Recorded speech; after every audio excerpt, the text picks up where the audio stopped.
Hello everyone, and welcome back to another episode of Simply Wall Street's Market Insights. My name's Michael, and this week we'll be evaluating REITs for long-term returns. Last week's newsletter was an introduction to real estate investment trusts, otherwise known as REITs.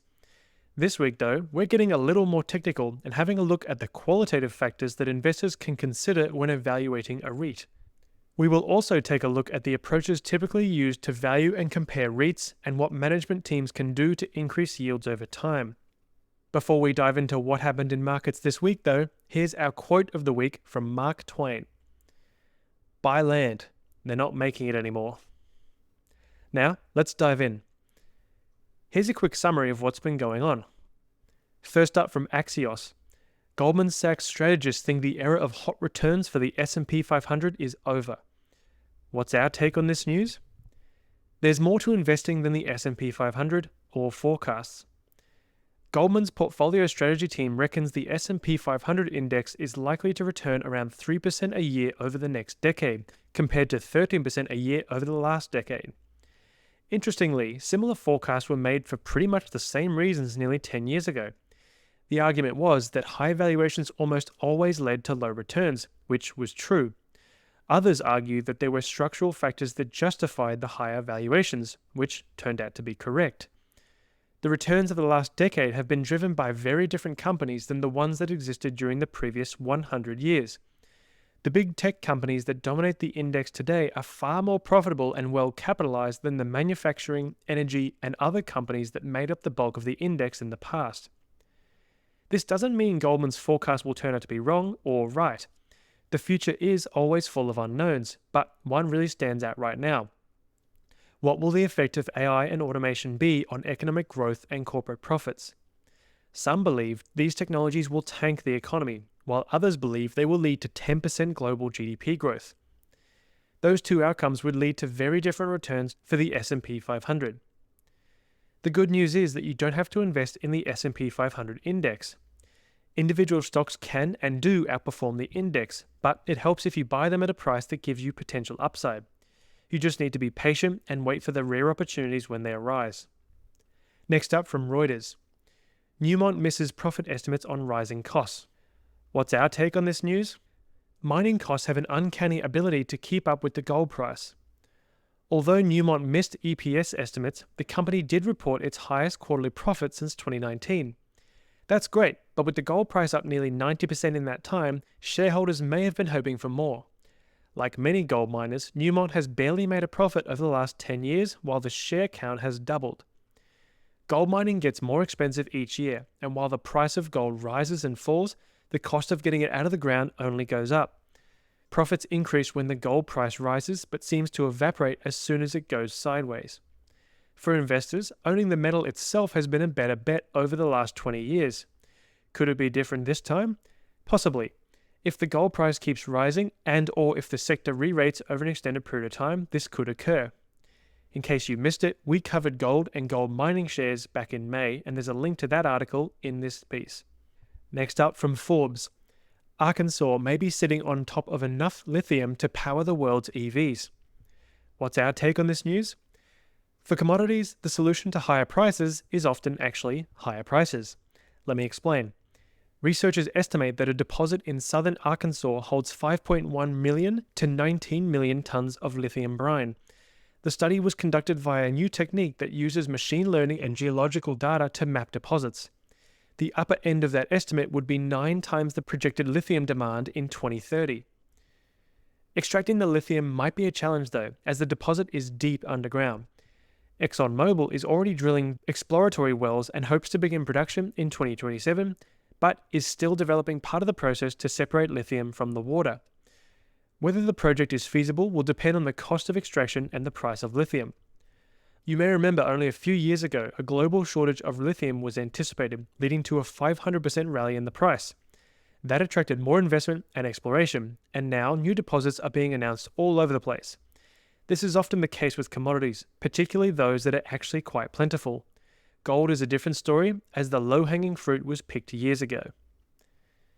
Next up from Bloomberg. GM beats estimates and raises outlook on strong SUV sales. What's our take on this news? GM may have mastered the hybrid electric business model. General Motors reported better than expected quarterly results and raised guidance for the full year. The results stood out as many legacy and EV automakers are experiencing a slump in sales.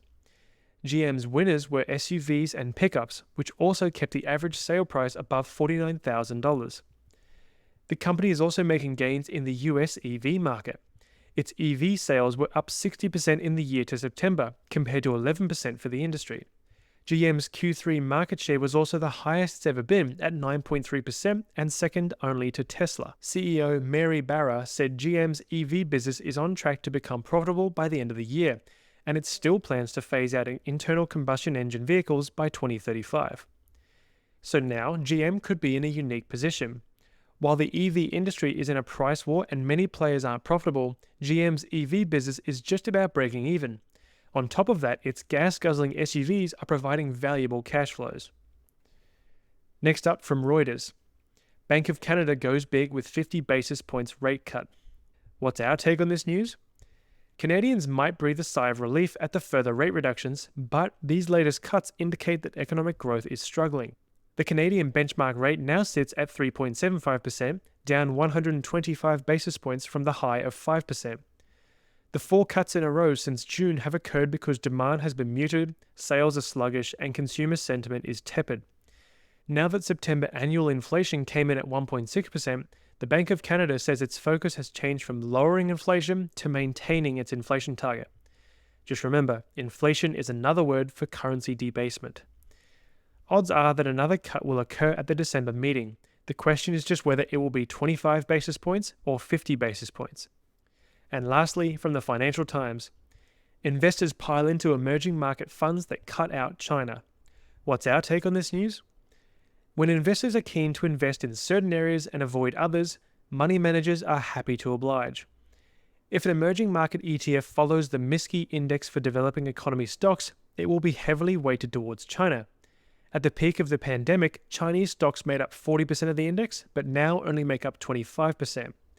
However, these days, investors want to reduce their exposure to China even more, given the escalating tensions and risk of further sanctions. To accommodate this trend, the number of ex-China emerging market funds has doubled to 70 over the past 2 years. It's a very different type of market, given the idiosyncratic risks relating to heavy government intervention. If you're keen to follow a similar investing approach with your emerging markets exposure, you've now got way more options than you did 2 years ago. Now let's dive into the main piece. Analyzing REITs. To analyze a REIT, you need to go beyond the standard financial statements and look at the underlying assets. This information is typically available on the company's website. If it isn't, that's probably a red flag. Before you do that though, there are a few things to check on the Simply Wall Street Company report, and the first is Section 4, Financial Health. The key numbers to look at in this section are the debt-to-equity ratio. Ratios below 80% are usually quite manageable. If the ratio is closer to or above 100%, you'll want to pay closer attention to the company's ability to finance and extend loans. Then there's the interest coverage ratio. This tells you how well interest payments are covered by operating income. Higher is better, and you'll really want to see this number above 3. Then there's Section 5, which covers dividends. The dividend yield is the easiest way to compare REITs. The dividend yield forecast shows you whether analysts expect the dividend to increase in the near-term future. Then there's the dividend payout ratio, which shows you how much of the net income is paid out as a dividend. And lastly, there's the dividend history chart, which will show you how stable dividend payments are and whether they have been increasing. Now, if you head down to other information at the bottom of the company report, you'll find the company website. The info you're looking for will usually be in a section titled Investors. Now let's talk about some of the qualitative factors when analyzing REITs. Most REITs are good at providing detailed information about the portfolio, activities, and funding. They may also provide non-GAAP data relevant to real estate for more context. So here are some of the qualitative factors they'll provide information on and what to look for. First up is the property portfolio. Are they high-quality assets and diversified? The first thing you need to assess is the type of properties, where they're located, and their age and condition. You'll want to know about new acquisitions, developments, upgrades, and disposals. Then there's tenants, leases, and occupancy. Who are they leasing to and how long are the leases? The reliability of future income and dividends depends on a REIT's tenants. Default rates are obviously lower for large, well-capitalized companies than they are for independent companies. If tenants are publicly listed, it's also easier to evaluate their creditworthiness. The types of leases a landlord is able to sign will determine the extra expenses that will need to be covered by the REIT. Triple net leases are the gold standard, as the tenant is responsible for taxes, insurance, and other operating costs. Single and double net leases shift some of the cost to the landlord, whereas gross leases are all-inclusive and the tenant pays a fixed rental amount with no other monthly bills. A gross lease can result in higher income for the landlord, but additional expenses are less predictable. Occupancy rates reflect demand for real estate. Even more important are trends in occupancy. Real estate companies can diversify in several ways, including by location, like city, state, or country, and exposure to individual tenants and industries. Some REITs limit their exposure to individual companies to a percentage of total revenue, which has been particularly important for retail REITs. There is a trade-off with diversification though, as better performance often occurs when companies have been quite focused. If you do invest in highly concentrated REITs, like Vicky Properties below, you can add your own diversification by investing in several different REITs. Now let's talk about debt. Do they manage their leverage wisely? REITs do use debt extensively, and the interest rates and maturity profile are crucial factors to consider. You will want to know when loans need to be refinanced and whether the refinancing is likely to be at higher or lower rate. Now let's talk about how to value a REIT and use multiple approaches. Valuation methods for REITs fall into three different categories. First, there's price multiples and ratios, then there's cash flow models, and lastly, there's net asset value, otherwise known as NAV. The approach you use will depend on your objectives and time horizon, but it's also worth using more than one approach to cover all bases. Let's start with price multiples and ratios.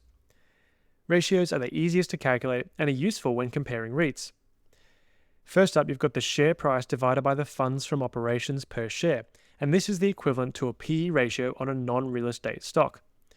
Funds from operations excludes depreciation, amortization, interest in capital gains, and losses from net income. FFO reflects the income generated from a REIT's primary activity. Share price divided by adjusted FFO per share is another variation. AFFO, or adjusted funds from operations, is calculated by subtracting recurring capital expenditures from FFO. This reflects the REIT's capacity to pay dividends. And then there's cap rates, which reflects the yield on the underlying properties. Cap rates are calculated as net operating income divided by property value. Net operating income, in turn, is equal to operating income less expenses. Cap rates can be calculated for individual properties to compare portfolios owned by different REITs. Next, let's talk about cash flow models. Cash flow models like discounted cash flow, DCF, and dividend discount model, DDM, are used to estimate fair value as the present value of expected cash flows. Since most of a REIT's income is paid out as a dividend, the dividend discount model is particularly appropriate in this case. The basic formula for DDM is dividend per share divided by discount rate minus dividend growth rate.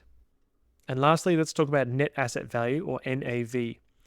The net asset approach considers the market value of the underlying assets. Comparing the share price to the net asset value per share gives you an idea of the margin of safety. This is where people are trying to buy $1 for 50 cents. Knowing the net asset value also suggests the potential for gains or losses on the sale of properties. Now let's talk about asset values under GAAP versus IFRS.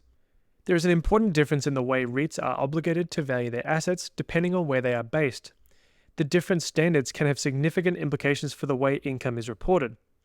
US companies report financials according to the Generally Accepted Accounting Principles, GAAP standard. Under the GAAP standard, most assets, including property, are recorded at the original cost less depreciation. This means the book value of a property portfolio can be understated. This can result in large profits being reported when properties are sold. Companies in the majority of other countries fall under the International Financial Reporting Standards, IFRS. IFRS accounting allows a company to revalue assets at a fair market value, provided the value can be reasonably estimated or calculated. This means the book value is more realistic, but it can also result in the value of properties being marked up or down, which is reported as a profit or loss on the income statement. So, what's the insight here? Look at how management plans to increase net asset value and yield over time. Last week, we mentioned the impact secular trends can have on yields. These trends drive demand, which underpins the rental yield of properties. REIT management teams can also increase income in several ways, including upgrading properties to attract tenants prepared to pay higher rents, selling lower yielding properties and redeploying the capital to higher yielding properties, repositioning or repurposing properties to cater to markets with higher demand, providing more services to tenants, or increasing leverage or refinancing debt at lower interest rates. On the other hand, some factors can act as a drag on income and the distributions to shareholders. Management fees reduce the income available to shareholders. Badly managed maintenance schedules can lead to higher costs later or to lower occupancy, and mistimed refinancing can also result in higher interest costs. Taking a look at the management team's ongoing strategy and activities can help you determine whether they are likely to enhance yields and net asset value over time. Now, let's wrap up with the key events during next week. It's a big week for corporate earnings and economic data in Europe and the US. On Tuesday, US JOLTS job openings are forecast to fall to 7.8 million after an unexpected jump last month. On Wednesday, Australia's consumer inflation rate is expected to rise from 2.7% to 2.9%. Eurozone economic data will be published on Wednesday and Thursday. The GDP flash estimate is forecast to show growth rising to 1% in the year to September, compared to 0.6% in the year to June. Unemployment in Europe is expected to rise slightly from 6.4% to 6.5%. The US ADP National Employment Report is forecast to show 129,000 new jobs, down from 143,000 in September. The first estimate for third quarter US GDP growth is expected to be 3.3%, up from 3% in the second quarter. On Thursday, US core PCE price data will be published.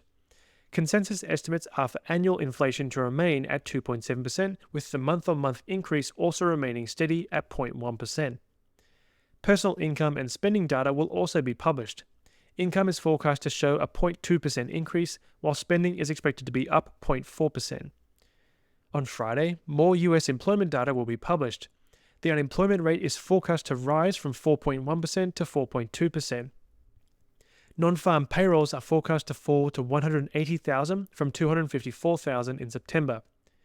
With 5 of the Magnificent 7 due to report, it's a big week for earnings season.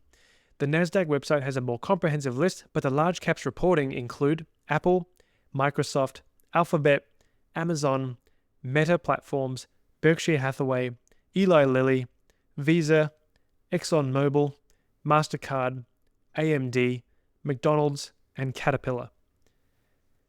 That's all for this week's Market Insights. Thank you so much for listening, and until next week, invest well. Simply Wall Street analyst Richard Bowman and Simply Wall Street have no position in any of the companies mentioned. This recording is general in nature. We provide analysis based on historical data and analyst forecasts only, using an unbiased methodology, and our articles are not intended to be financial advice. It does not constitute a recommendation to buy or sell any stock, and does not take into account any of your objectives or your financial situation. We aim to bring you long-term, focused analysis driven by fundamental data.